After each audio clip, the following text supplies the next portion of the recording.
Hello and welcome back to my studio.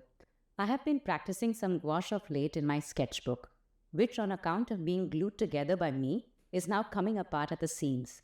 But I digress. Today's video is all about how oils can inspire your gouache style. I have been doing some master studies of oil artists from this rather useful book on oil techniques. Take for example this composition that is inspired from an original oil by Mary Davidson. I wanted to keep some contrast of light and shadows using this luminous brilliant pink. I also cropped the composition to fit a portrait orientation and hence left out some elements. Some other practice art includes these two landscape compositions, done originally by the artists in this book, and I adapted the use of gouache for some painterly strokes. I love how the bottom artwork turned out with a beautiful contrast of the stormy blue sky and yellow meadows.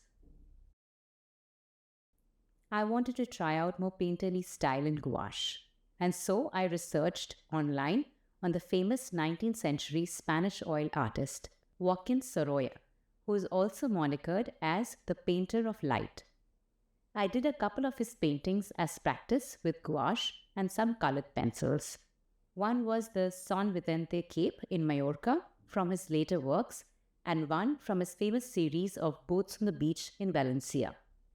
I thought the latter was an interesting one to share how my process of painting this in gouache as a humble study came along. I decided before painting the final attempt, I would try and break down some of my observations as thumbnail paintings. So I sketch out two smaller versions of the composition very loosely.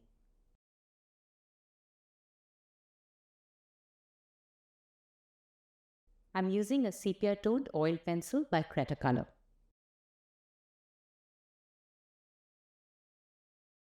In one thumbnail, I start to put down the large value masses using grey tone.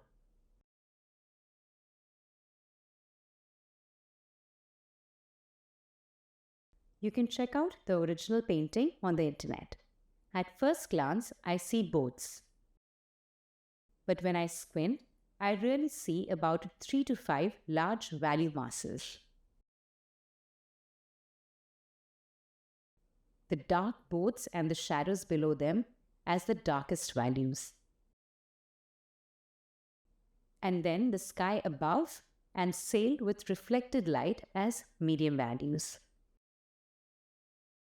The brilliant and luminous top of the sail and the sunlit beach in the foreground as the lightest values.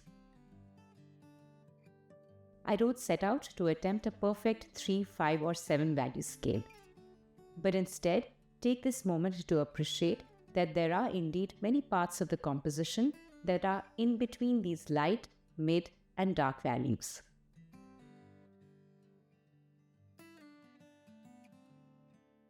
In the second thumbnail, I do a short color study.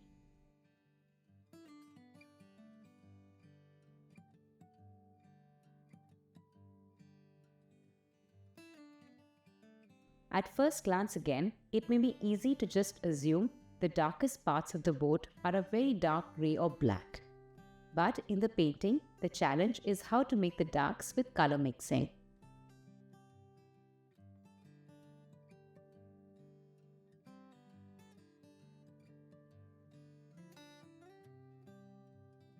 Similarly, the green highlights of the boat in light.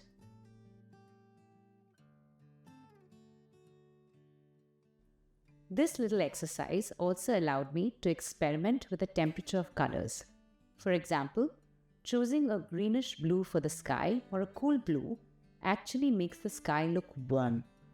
But if I choose a more mid-tone cobalt blue tinted with white, it adds a cooling effect to the composition as in the original painting. This in particular helps with the contrast against the sunlit part of the sail as well as the warm tones of the beach in the foreground.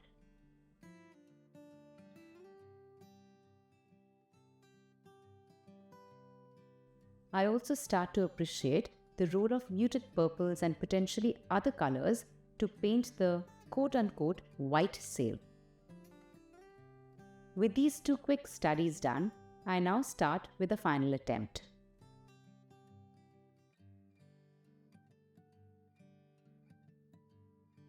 I decide to tone my page first with a brilliant pink and a yellow in bottom and top section.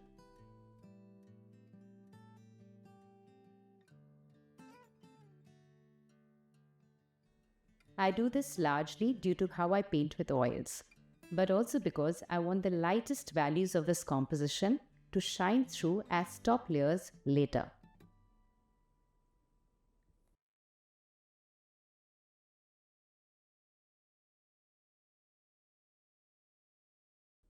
Working small paintings comes with its challenges, with fewer brush strokes to make your mark effectively. So I try and focus on essential shapes while putting down the colors.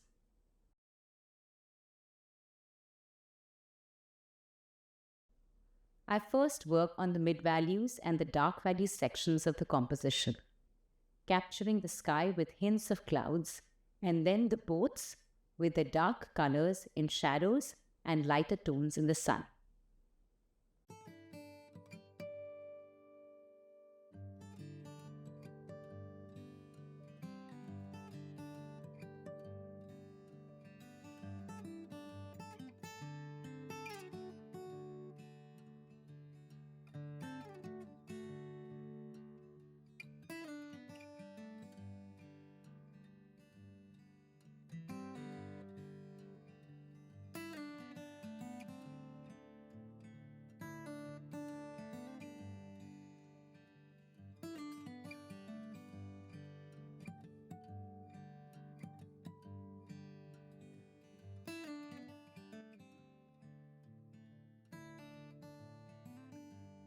Then for the sail, I add a layer of zinc white, which is a more transparent white and will gradually allow the transition from light to shadow.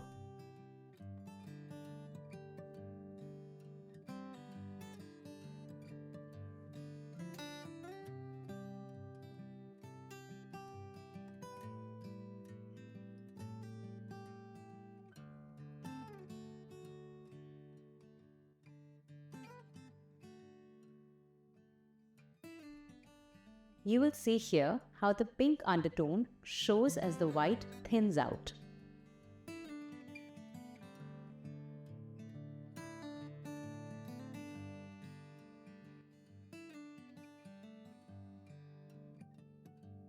With some of the muddy purples, pinks and oranges on my palette, I start to then loosely define some of the folds of the sail to connote the play of light.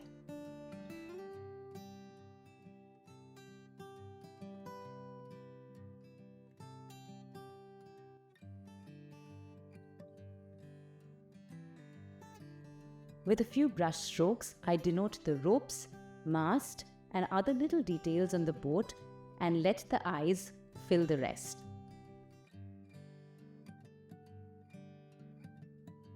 I spend some more time highlighting the white of the sail and add some color pencil details.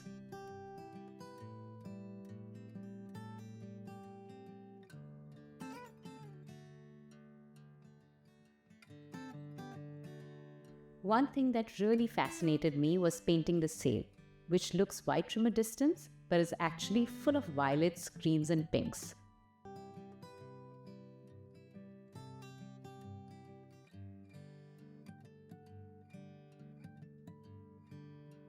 I love this little experiment with gouache while learning from oils, and I can't wait to try some more.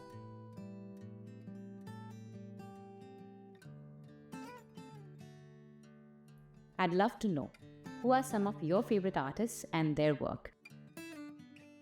Let me know in the comments. I'll see you in my next video. Until then, happy painting!